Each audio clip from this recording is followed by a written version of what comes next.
You know what they had next on this program that I was trying to let impress me, Brian, NXT? The Women's Survivor Series match. Oh, for fuck's sake. They had 4 women from TNA and 4 women from NXT with Jordan Grace, who I guess has gone both ways, as the referee of the thing. And as a Survivor Series elimination match, the segment started with entrances at 9:24 and ended 29 minutes later. And I don't know all these girls' names, and I didn't give a shit. But did you see the finish? Yes, I watched the match. What did you think about the one girl doing a reverse zinc? You know, the Fosbury flop is a recognized high jumping technique. I think the zinc should forever be known as when somebody looks like they're just trying to commit suicide in a wrestling ring and just diving into the unknown with nobody there. She did a reverse zinc. So 2 of the girls carefully helped each other balance on the top rope, and then they both backflipped off. And I was going to say that I didn't realize which one had really taken the brunt of the blow, but that was established seconds later when one of the girls just jumped right up and ran back up to the top rope to come off with a 450 splash on the other girl. So I assume that girl backflipped off the top rope with the girl and said, well, there's no reason for me to, just because I've given her a move off the top rope, no reason for me to cover. I'll go back up to the top rope and jump off again. So she goes back to the top rope and she jumps off to do a 450 splash on the other girl, but the other girl got her knees up. Kind of, sort of, because the flipping girl landed on her feet first and then kind of rolled forward across the knees. So it looked a little suspect.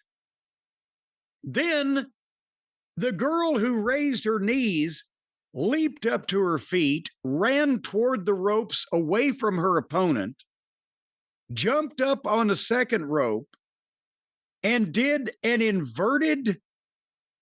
It wasn't a backflip. It wasn't a moonsault. It was a forward flip, but she was moving backwards. She jumped off the second rope, did a forward flip while moving backwards, and was supposed to catch the other girl with a Cody cutter.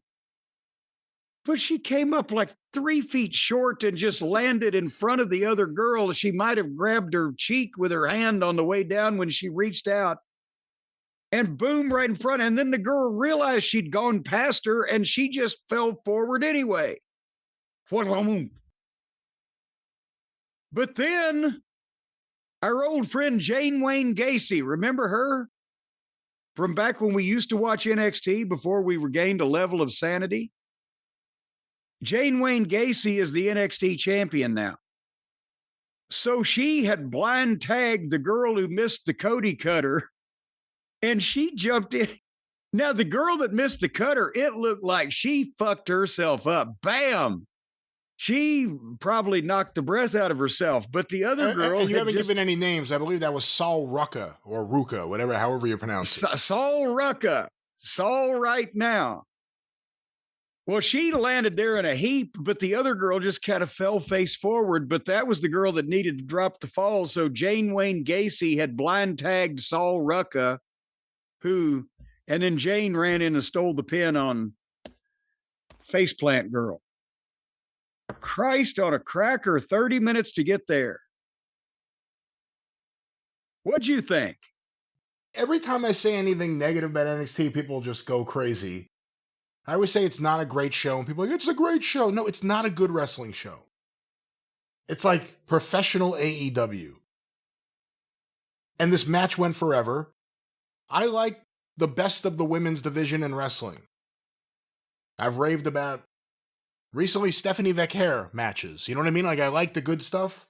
It was just a whole lot of stuff. You could appreciate some of the athleticism, but it almost looks like if you watch it and you've watched wrestling for a long time, not people who are naturals, but people who are like have just been taught how to react or how to turn around and sell like your body's in motion, even like nothing seemed real at times. And as a performance, they're doing everything on purpose, not by just feeling it and doing it. They're trying to do everything, as is what you're saying, and you can tell that they're remembering the things they need to do as they go along. Yeah, again, just that whole ending sequence of the Spanish Fly or whatever it was off the top rope.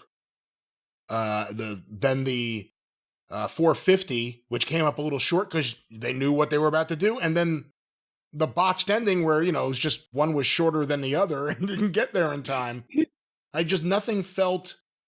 No one felt like a natural in there. It just felt like a bunch of people that were taught the same way to kind of react the same way to things and do things. And, I don't know. Again, I like the best stuff in women's wrestling. These are, for the most part, people that WWE brought into their system and trained from scratch, and it shows. I've noticed a lot of the WWE women's division at the newer part of the division is looking more like competitive gymnastics and a little bit of the parkour than.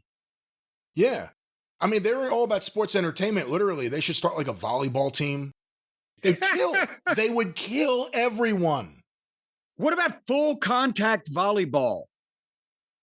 Where they actually get to fucking nail you over the net and shit, like fucking spike your head as well as the ball. Well, I mean, all right. Again, it may not be the best sport for full contact, but.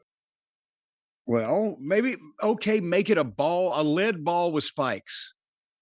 They should do that. Remember, like Battle of the Network Stars? It should be like Battle of the Superstars Not Good Enough for TV, and just have them all compete in like athletic endeavors and air that instead of like LFG for a few weeks. LFG, now, was that the Legados del Fantasmos? No, that's not. There's a D and not a G. This is a G, and we're back to, all right, what are we talking about? NXT. Yes.